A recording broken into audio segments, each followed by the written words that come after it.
만약에 여러분이 이 어떤 카페나 레스토랑에서 심지어 어떤 술도 파는 그런 곳에서 목사인 제가 좀 불량해 보이는 사람들과 웃으면서 이렇게 어울려 있는 모습을 본다면은 어떤 마음이 드시겠습니까? 어떤 사람은 아마 저 목사가 거룩한 사람인 줄 알았는데 아니었네 하면서 실망과 배신감을 좀 느낄 수도 있겠죠. 또 어떤 사람은 지금 어울리는 사람들이 어떤 사람인지도 모르고 저렇게 좋아하고 있나, 저 목사는 분별력이 없구나, 저러고도 목사인가, 이런 생각이 드는 사람도 있을 것입니다. 예수님이 세리들과 당대의 죄인들에 속한 다양한 종류의 사람들과 어울려서 밥을 먹고, 그때 밥을 먹을 때는 그 포도주가 있었죠. 지금 같은 이렇게 독한 건 아니지만 이렇게 먹고 마시는 그 모습을 보고 종교인들이 꼭 그렇게 바라보고 있었던 것입니다. 그런데 제가 그렇게 그 사람들과 있는 그 모습이 누군가가 그것을 바라본 사람이 만약에 저를 정말로 신뢰하고 있는 사람이었다면 그 장면은 다른 장면이 될 수 있겠죠. 저 목사님은 저런 사람들까지도 품는 분이구나. 다른 사람들이 죄인이라고 손가락질하는 사람들에게까지도 예수님의 사랑을 전하려고 하는구나. 그러면서 오히려 더 감동을 받을 수도 있겠죠. 똑같은 장면을 보고 있지만 보는 사람의 태도에 따라서 이렇게 반응이 극단적으로 달라지는 거죠. 어떤 사람은 천국을 보고 있고 어떤 사람은 지옥을 보고 있는 것입니다.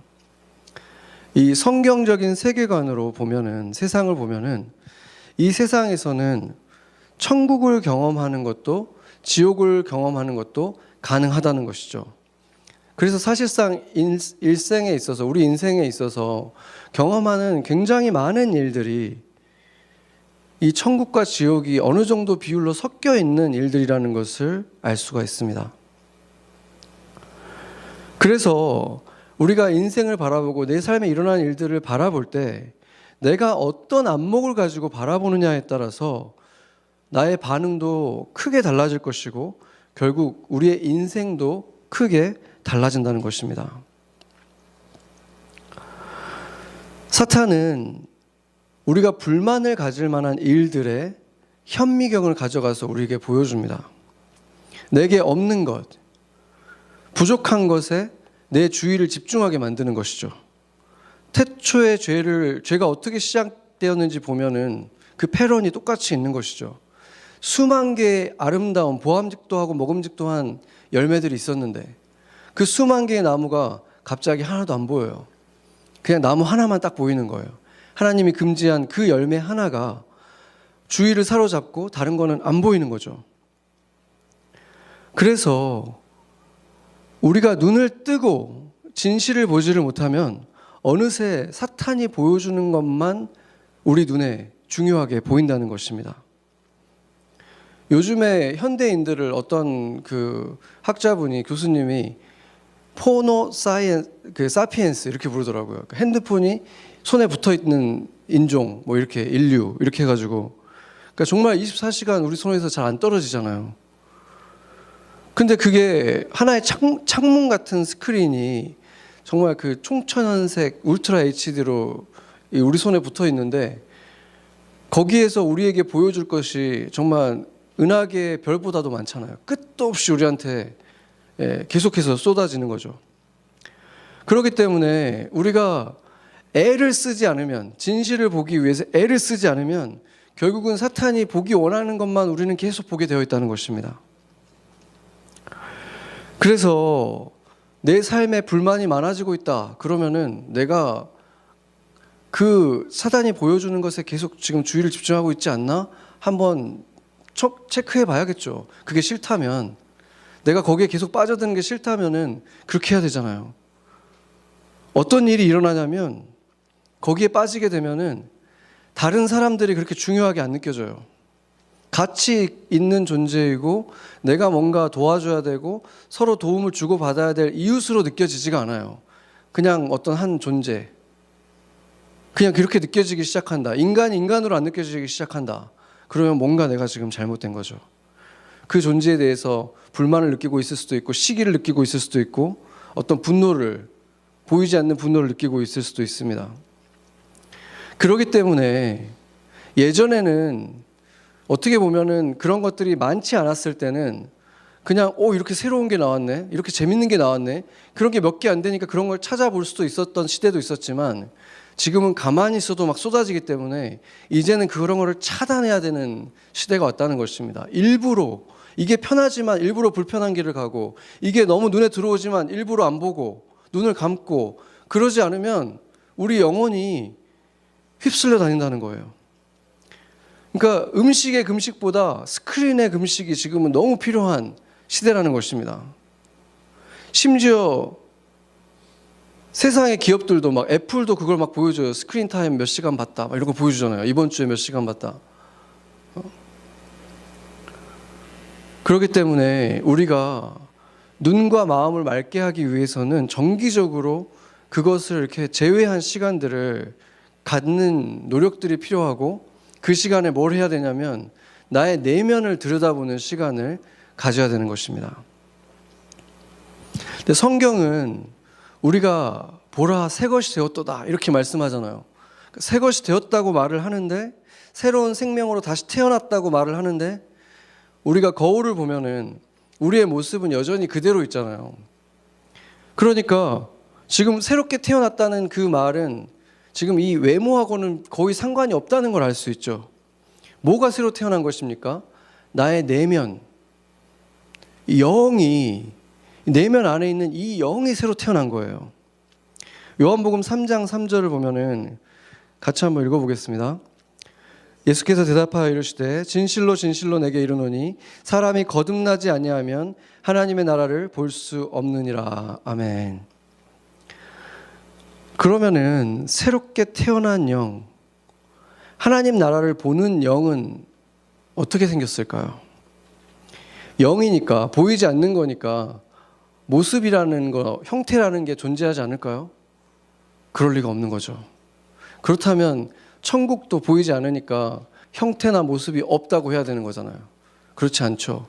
천국은 우리가 볼 수 없지만 분명히 존재하고 형태도 있고 모습도 있습니다.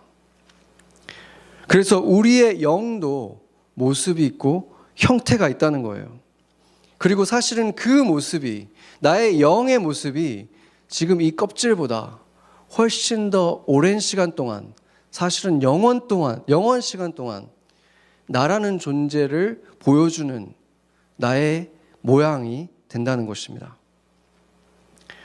그러니까 지금 이 모습은 어떻게 보면 잠깐 썼다가 벗는 가면 같은 거예요. 그 안에 진짜 내 모습이 있는 것입니다. 옷이나 사람이 액세서리만 좀 바꿔도 기분이 달라지죠. 사람이 이렇게 옷을 다르게 갖춰 입거나 다르게 입으면 내가 어떤 행동이 달라져요. 좀 민망한 얘기지만 예비군을 가본 분들은 알겠지만 평소에 멀쩡하던 분들이 군복을 입으면 갑자기 굉장히 이상해져요. 저도 아주 많이 봤고 민망한 모습들을 많이 봤고 경험도 해봤어요.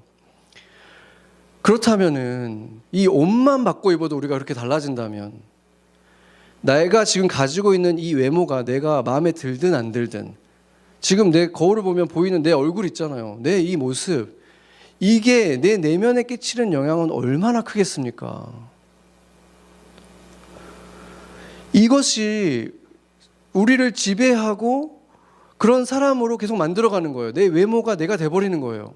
사실 이거는 잠깐 우리가 가지고 있는 껍질일 뿐인데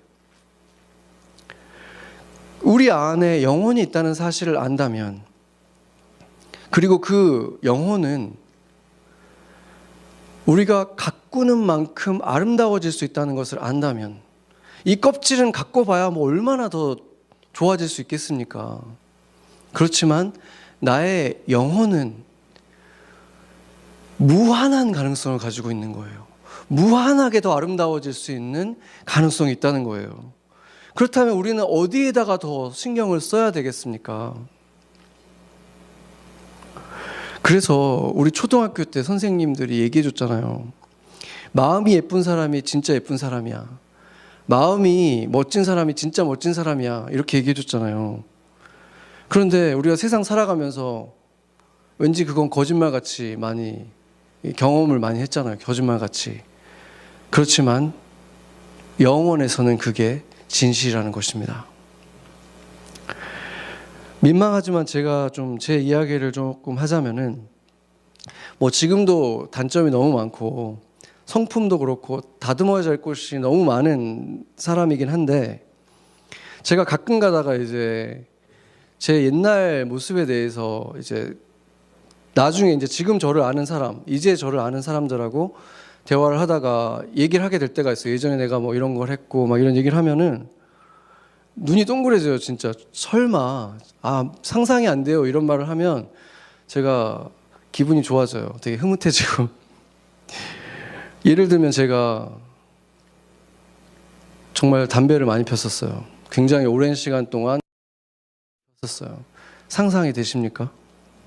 새벽까지 술을 마시고 그런 매일매일 술을 마시던 기간들도 있었고, 아침인지 언젠가 아무튼 일어나서 내가 왜 여기 있지? 이런 때도 있었어요. 제가 그런 사람이었어요. 그런데 제가 지금은 전혀 그런 사람이 아니잖아요. 그렇게 안 보이죠? 그런 사람으로. 어떤 의미죠, 이 웃음은 지금? 네. 그런 이미지가 사라졌잖아요. 네. 제 내면이 새 것으로 바뀌었는데, 그 내면의 변화가 외모의 생김새 자체를 바꾸지는 못했죠. 생김새 자체를 바꾸지는 못했지만 내가 풍기는 그 분위기와 나의 그 인상이 크게 달라진 거예요. 내 내면이 달라지니까. 여러분들도 그런 사람 만날 때 있잖아요. 인상 자체는 뭐 그렇게 호감형이 아닐 수도 있고, 또 뭔가 이렇게 왜소하고 그런 사람인데 조금 만나다 보면은 이 사람이 굉장히 듬직한 사람이고 뭔가 믿음직스러운 그런 사람들이 있는 거예요. 그러면은 이 사람이 굉장히 멋진 사람이라는 인상을 받게 되는 경우가 있잖아요. 바로 그런 사람들이 내면이 멋있는 사람들, 내면이 아름다운 그런 사람이라는 것입니다. 우리가 내 외모를 바꾸는 것은 굉장히 제한적이에요. 우리가 지금 뭐 키를 더 키울 수도 없는 것이고 그렇잖아요. 그렇지만 내면을 가꾸는 것은 영원토록 가능한 거예요. 무한대로 가능한 거예요. 내면이 아름다운 사람이 되는 것은, 그리고 그 내면의 모습이 지금 이 껍데기와는 비교도 되지 않게 중요한 것입니다. 세리와 온갖 죄인들 사이에 앉아있던 마른 체구의 그 목수 출신의 그 예수님의 모습은 성경에서도 이사야서에 뭐라고 표현합니까? 흠모할 만한 아름다운 것이 하나도 없더라. 그래도 어디 하나 멋진 구석을 하나씩은 다 가지고 있는데 예수님은 정말로 외모로는 보잘것이 없는 분이었다는 거예요. 근데 영화에서 보면은 거의 근육질의 뭐 슈퍼히어로 비슷한 엄청난 헐리우드의 훈남으로 그려지잖아요. 그럼에도 불구하고 우리가 그 영화 속에서 감동을 받을 수 있는 이유는 그분이 실제 외모는 그러지 않았어도 내면은 그렇게 멋지고 세상 어떤 멋진 사람보다 멋진 존재이기 때문에, 그래서 우리가 공감할 수 있는 것이죠. 그것이 어떤 비유처럼 느낀다면 우리가 공감할 수 있는 것입니다. 그러니까 나사렛 예수와 실제 하나님의 아들의 모습은 큰 차이가 있었어요. 그렇지만 예수님을 만났고 예수님을 믿게 됐고 그 신뢰를 갖게 된 사람들은 그 외모 너머에 있는 그분의 실체, 그 영원히 아름답고 견고한 그분을 만났기 때문에, 천국을 보는 눈이 열렸기 때문에 그분을 볼 수 있었던 거죠. 그래서 그리스도인들은 바로 그렇게 영적인 눈이 떠진 사람들인 거예요. 그래서 무엇보다도 나에게 있어서도 다른 사람에게 있어서도 그 외모보다 그 사람의 내면에 대해서 더 관심이 많은 사람, 나의 내면을 더 가꾸는 사람인 것입니다. 고린도후서 4장 18절 한번 같이 읽어보겠습니다. 같이 읽죠. 우리가 주목하는 것은 보이는 것이 아니요 보이지 않는 것이니 보이는 것은 잠깐이요 보이지 않는 것은 영원함이라. 아멘. 한 위대한 조각가가 이제 굉장히 정말 살아 움직일 것 같은 그 사자의 조각상을 보고 한 소년이 이렇게 물어봤대요. 어떻게 이런 위대한 작품을 창조하셨습니까? 물어보니까 그분이 이렇게 얘기했다고 하잖아요. 나는 단지 그 돌 안에 있는 사자를 꺼내줬을 뿐이다. 유명한 말이잖아요. 제가 이 자리에 서서 여러분들을 이렇게 보면은 아버지의 눈으로 제가 여러분을 보게 되는 순간들이 있어요. 그러면은 그냥 다 사랑스러워 보여요. 그런데 여러분의 영을 보게 될 때가 있는데 그 새롭게 태어난 그 영은 비할 수가 없이 아름답습니다. 지금 여러분도 사랑스럽지만 비할 수도 없을 만큼 아름다운 여러분의 진짜 모습이 아직 다 자유를 얻지는 못했어요. 아직 그 돌 속에 많이 갇혀있는 부분들이 있다는 거예요. 일생 동안 얼마나 그 돌들을 더 떨어내느냐, 다듬어내느냐, 그 갇혀있는 돌에서 자유를 얻느냐, 거기에 달려있는 것입니다. 더 깎여지고 다듬어지고 더 깨끗하게 떨어낸 사람들은 자연히 더 많은 천국을 보게 되는 거죠. 그 자유함 속에서 더 진정한 자신의 모습으로 살아가기 때문에 자신의 삶 속에서 더 많은 자유를 누리고 더 많은 천국을 보는 사람이 되는 것입니다. 반대로 거의 깎이지 않은 채로 있다면 예수님을 믿지 않는 사람들, 아직 영이 태어나지도 않은 그런 사람들과 거의 비슷한 삶을 살게 되는 거예요. 너무 많은 영역에서 아직도 묶여 있어서 그리스도인이 아닌 사람들과 비슷하게 고민하고 비슷하게 슬퍼하고 비슷하게 낙담하고 비슷하게 화가 나고 분노하고 그런 일들이 일어난다는 것입니다. 그리스도인인데도 불구하고 지옥을 그렇게 많이 경험하면서 살아간다는 거예요. 그리고 또 한 가지, 아직 새로운 생명으로 태어나지 않은 사람들도 있습니다. 그 사람들에게는 지금 여기가 그들이 가지고 있는 최상의 것입니다. 그래도 여기에서는 가끔씩 천국을 가진 사람들로 인해서 자기에게 찾아오는 그 천국들을 경험할 때가 있으니까 그런 걸 경험하는 날들이 아직은 있잖아요. 여기서는. 그러나 그게 그들이 가진 전부입니다. 지상의 삶이 끝나고 영원히 벌을 받을 곳으로 빨려 들어가기 시작하면 그곳에서는 잠깐의 기쁨도 소망도 없는 그곳에 영원히 갇혀 있게 되는 것입니다. 그래서 우리가 이 땅에 살아갈 때 가장 의미 있는 일은 주변에 그런 사람들이 있다면 한 사람이라도 더 건져내는 일이 될 수밖에 없는 것이죠. 사탄이 수시로 드나들고 악한 눈으로 세상을 바라보고 자신을 바라보고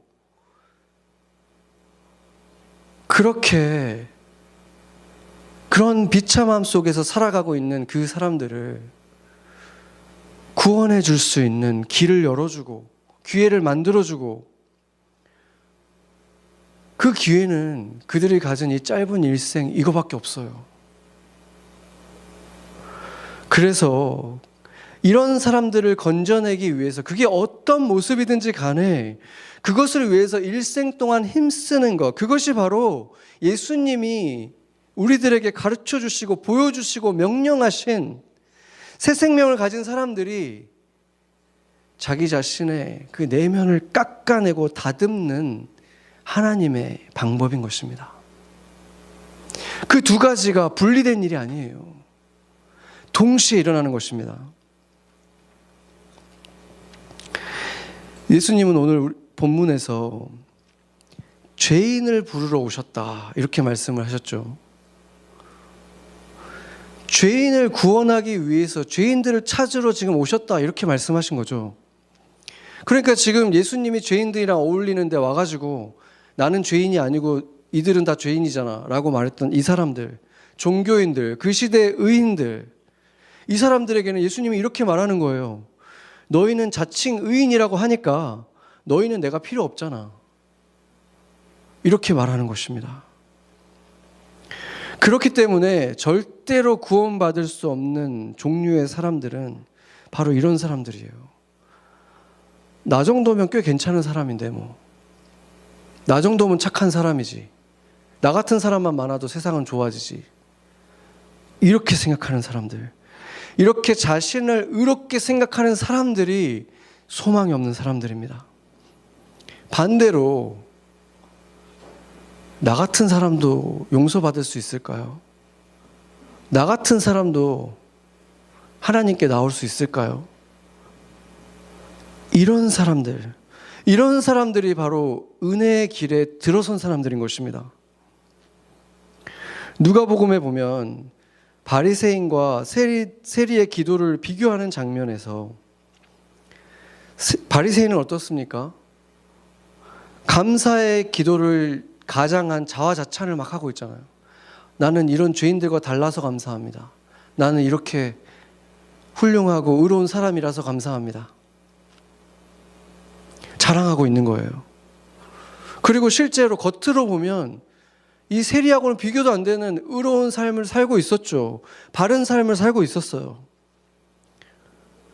근데 반면 세리는 어떻습니까?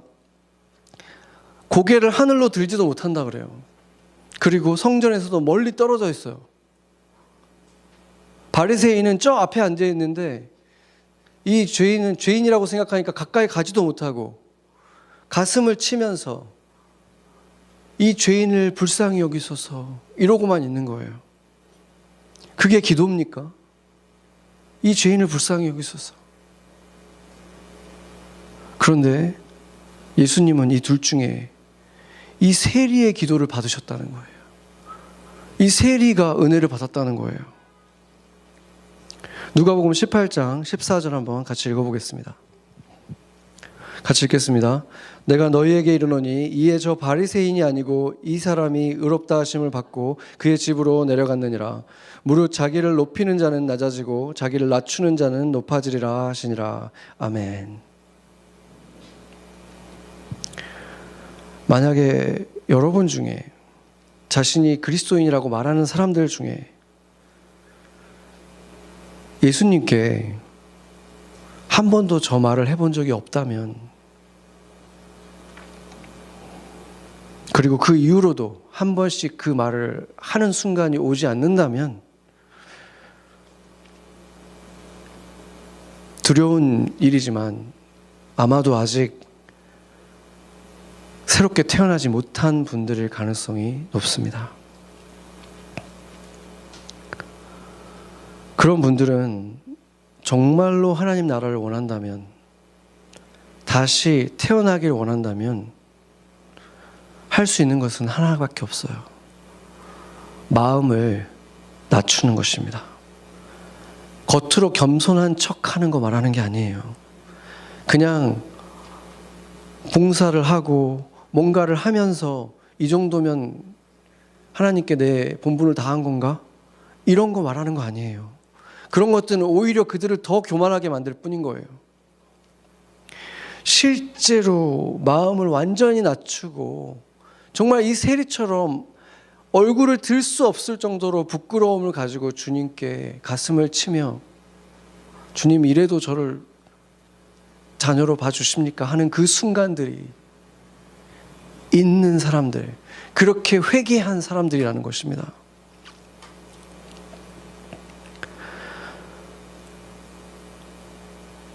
겉으로 깨끗한 척 차려입고 멀쩡하게 보이지만 그 안에는 썩어 문드러져 가는 내면이 있다는 사실을 주님께 보일 수 있는 사람, 주님께 보이며 살려달라고, 주님께 간절히 무릎 꿇고 야곱이 밤새도록 놓아주지 않은 것처럼 주님, 그래 네가 이스라엘이다, 하나님을 얻은 자다, 이 말 들을 때까지 놓아주지 않는 그런 사람이 주님을 만나게 되는 것입니다. 그래야 사는 것입니다. 그것이 유일한 길입니다. 바리새인처럼 겉으로는 누구보다도 훌륭하고 고상한 사람들, 어디서든 칭찬받는 삶을 살아도 그의 외모는 흠모할 만큼 아름다워도 실상은 하나님이 가장 혐오하는 종류의 사람들이 바로 그러한 사람들입니다. 빛 가운데 진실이 드러날 때 빛을 피해서는 안 됩니다. 이제는 더 이상 목을 곧게 해서는 안 됩니다. 마음을 완고하게 딱딱하게 해서는 안 되는 것입니다. 대신에 주 앞에서 녹아내리는 거예요. 그냥 무너져 내리는 거예요. 바닥까지 엎드려져서 통회하는 거예요. 그것만이 살 길입니다. 저에게도 그런 날이 있었어요.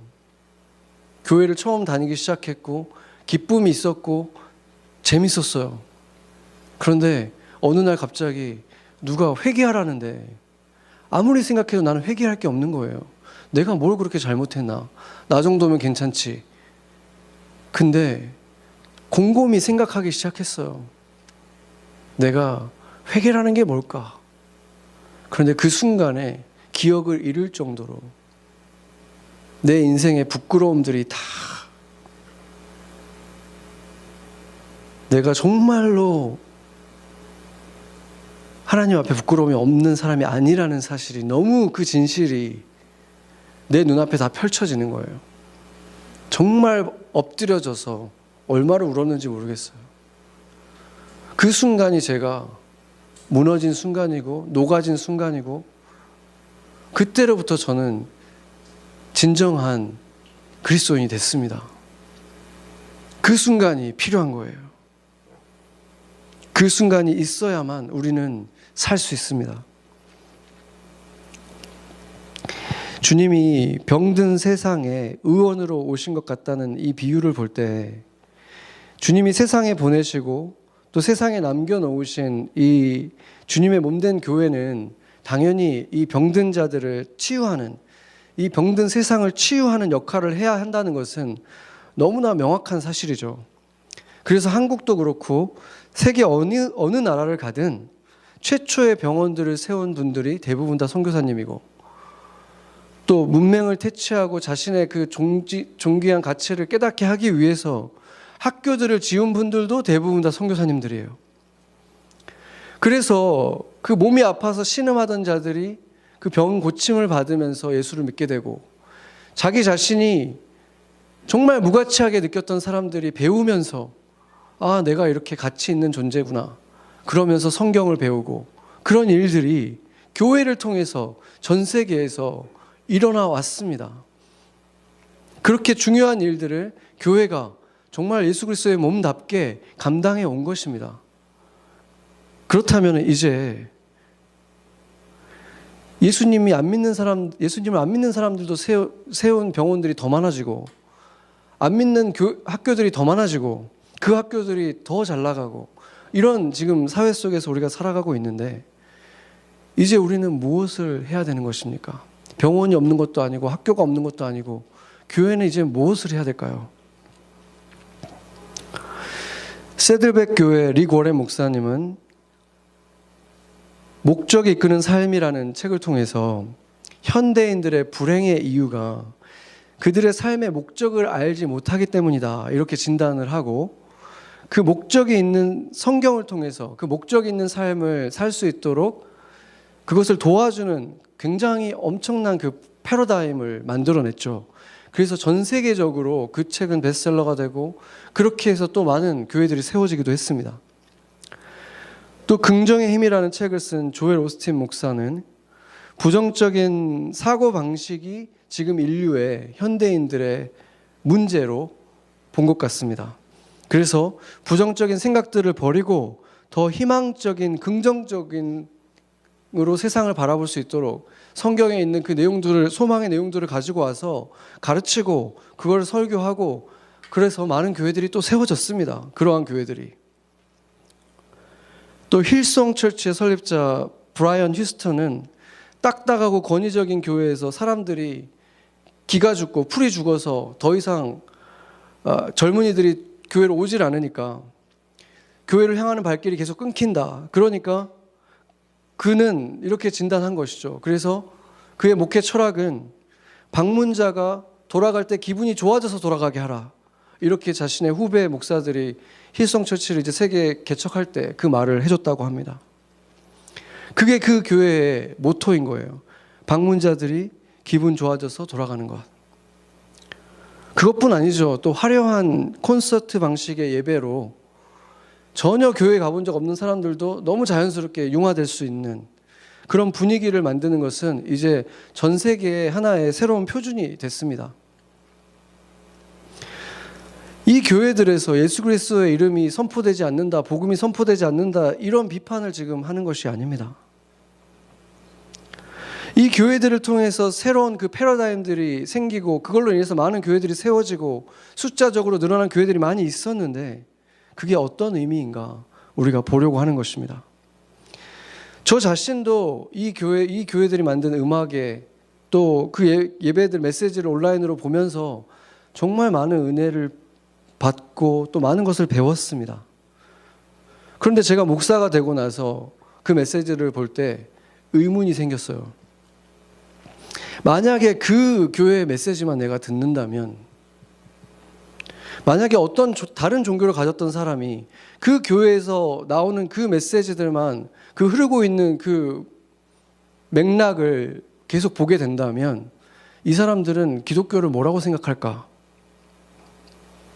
제가 보기에는 그들은 아마도 기독교는 나의 웰빙을 위한 종교, 나의 가족들의 행복을 위한 종교로 그려질 것입니다. 공교롭게도 1930년대에서 40년대에 활동했던 독일의 본 회퍼, 그리고 40년대, 50년대 영국의 C.S. 루이스, 50년대, 60년대 미국의 A.W. 토저, 그리고 70년대 영국의 존 스타트, 이런 사람들의 경고가 있었어요. 그들이 하나같이 그런 기독교가 이 세상에 나타날 것에 대해서 우려하는 경고를 그 오래전에 이미 했어요. 뭐라고 했냐면 교회가 세상을 닮아가면 안 된다. 시대의 유행을 교회가 쫓아가면 안 된다. 그런데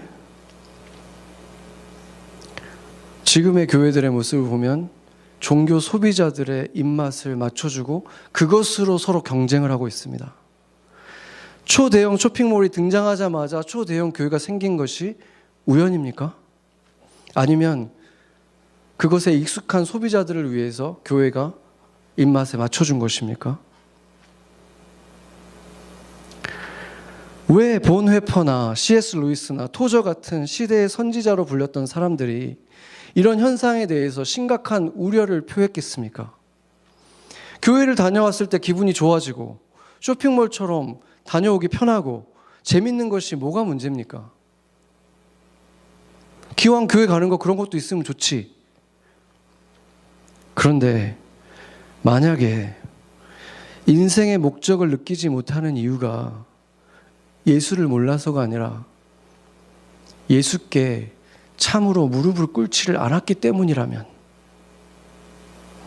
예수가 주인이 아니기 때문이라면, 교회에서 마음이 불편한 이유가 그리스도와 동행하는 삶을 살아오지 않았기 때문이라면, 일상에서 부정적인 마음이 계속 드는 이유가 습관적인 죄 때문이라면, 그들의 마음을 달래주고 위로해주고 괜찮다, 그래도 하나님은 사랑하신다, 이런 말이 그들을 치유하는 말입니까? 그들을 생명으로 인도하는 말입니까? 그것은 진통제고 무통제고 그것을 계속 주사해 주는 것에 불과한 것입니다. 주님은 우리를 있는 그대로의 모습으로 받아주십니다. 그러나 그대로 있기를 원하시진 않습니다. 삶의 주인을 바꾸고 주님이 원하시는 모습으로, 원래 하나님이 지으신 그 형상으로 깨지고 깎고 다듬어지고, 그렇게 해서 원래 그 아름다운 모습을 찾기를 원하신다는 거예요. 그 길을 안 가고 있으면 아픈 게 맞는 거잖아요. 아파야 되잖아요. 불편해야 되잖아요. 하나님이 그 일을 하고 싶은데 그 일 안 하고 있는데 편안하면 그게 예배입니까?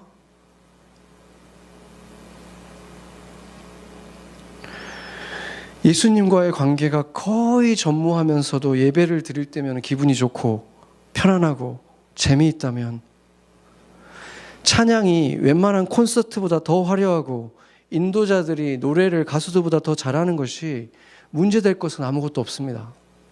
그런데 그 안에 성령이 없이도 아무런 무리 없이 즐길 수 있다면 그것은 우려가 되는 것이 아닐 수 없습니다.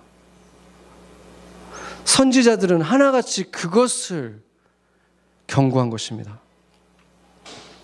바른 교회, 참된 예배라면은 감춰왔던 죄가 드러나는 고통도 그 예배 속에 있어야 되고, 그에 따른 참회의 마음도 당연히 예배 속에서 일어나야 되는 것입니다. 그리고 아직 참된 의미의 그리스도인이 되지 못했다면 간절히 원하는 마음이 샘솟기 시작해야 되는 거예요. 아직 예수님과 인격적으로 만나지 않은 사람들은 예배 속에서 마음이 불편해야 되는 거예요. 그 고통이 있어야 되는 거예요. 성령이 없이는 깨닫지 못하는 것이 있고, 그것 때문에 마음이 상하는 거예요. 우리는 지금 함께 예배를 드리고 있는 것입니다. 예배란 것이 무엇입니까? 예배라는 것은 가장 근본적인 의미는 제사예요. 제사. 제사란 말과 예배란 말은 똑같은 뜻이에요. 그럼 제사는 제물을 드리는 거잖아요. 무슨 목적으로 제사를 드리든 제물을 드리는 거예요. 감사해서 드리든, 내가 뭘 잘못해서 회개해서 드리든, 하나님과의 화목을 위해서 드리든, 무슨 이유든 제물을 드려야 되는데 제물은 어디 있습니까? 로마서 12장 1절 같이 읽어보겠습니다. 그러므로 형제들아, 내가 하나님의 모든 자비하심으로 너희를 권하노니 너희 몸을 하나님이 기뻐하시는 거룩한 산 제물로 드리라. 이는 너희가 드릴 영적 예배니라. 아멘. 바울은 우리가 제물이라고 말하고 있습니다. 너희가 제물로 드려지는 예배가 참된 예배다. 그게 영적인 예배다. 지금 그렇게 말씀하고 있어요. 예배는 우리가 기분 좋아지려고 드리는 것이 아닙니다. 예배는 내 삶의 목적을 찾는 강의를 듣는 시간도 아닙니다. 예배는 더욱이 내 삶의 긍정적인 변화를 목적으로 드려지는 것도 아닙니다. 예배는 창조물인 인간이 창조하신 하나님께 드리는 가장 자연스럽고 당연한 의무인 것입니다. 그런데 어떻게 제물이 살아서 이렇게 말하고 돌아다니는 것입니까? 그것은 하나님께 우리를 드렸을 때 하나님은 우리 대신 예수님을 받으신 거예요. 우리를 드렸는데 제물로 받으신 것은 예수님이었다. 대신에 우리는 풀려난 것. 마치 아브라함이 자기보다 더 사랑하는, 자기 자신보다 더 사랑하는 아들을 바쳤잖아요. 주님께 바쳤더니 주님이 아들을 취하지 않고 옆에 양을 마련하셨잖아요. 어린 양. 그 똑같은 일이 우리가 드리는 예배 때 일어나는 거예요. 우리는 우리를 드리는 것이고 주님은 예수님을 대신 취하는 것입니다. 그걸 생각하면 우리는 회개하게 되고 용서받은 자로서 감격하게 되고 감사하게 되고 하지 말아도 찬양하게 되고 그것이 예배입니다. 그렇게 예배를 드린 우리는 이제 무엇이 된 것입니까? 흠없는 양이 다시 된 거잖아요. 흠없고 사랑스러운 양이 되어서 그러면 무엇을 하는 거죠? 누군가를 위해서 이제는 내가 사는 것이 아니라 내 안에 그리스도께서 사시는 것이라 작은 그리스도가 돼서 누군가를 위해서 또 계속 드려지는 거예요. 누군가에게 희생하는 사랑을 희생하는 제물처럼 또 드리는 거예요. 우리가 드리는 헌금은 교회를 후원하는 것이 아닙니다. 내 모든 것이 주님의 것이라는 표시로 내 모든 것이 다 주님의 것입니다. 그러니 이 표시로 이걸 주님께 바치는 거예요. 내 모든 것을 바치듯이 우리가 예배를 드릴 때마다 그 일이 일어나야 하는 것입니다. 자꾸 이기적으로 만드는 육체의 욕구가 죽는 시간, 나를 붙들고 있는 이 돌들이 떨어져 나가는 시간, 그리고 떨어져 나가게 만들고 싶은 나의 진짜 모습을 보는 시간, 욕심과 나태함에 빠져 있는 내가 죽고 영원히 아름다운 내가 완성되어 갈 것을 기대하게 되고 소망하게 되고 그것을 시작하게 되는 시간, 그것이 바로 이 예배에서 일어나는 것입니다. 죽은 자가 살아나는 예배, 몸과 마음에 병이 든 자가 치유되고 맑고 깨끗하게 깎이고 다듬어지고 아름다운 정원처럼 만들어져가는 그 일이 일어나도록 온 마음을 다해서 온 몸을 다해서 영과 진심의 예배를 드릴 때 우리가 말했던 이 예배가, 진실된 예배가 지금 일어나는 것입니다. 같이 기도하시겠습니다.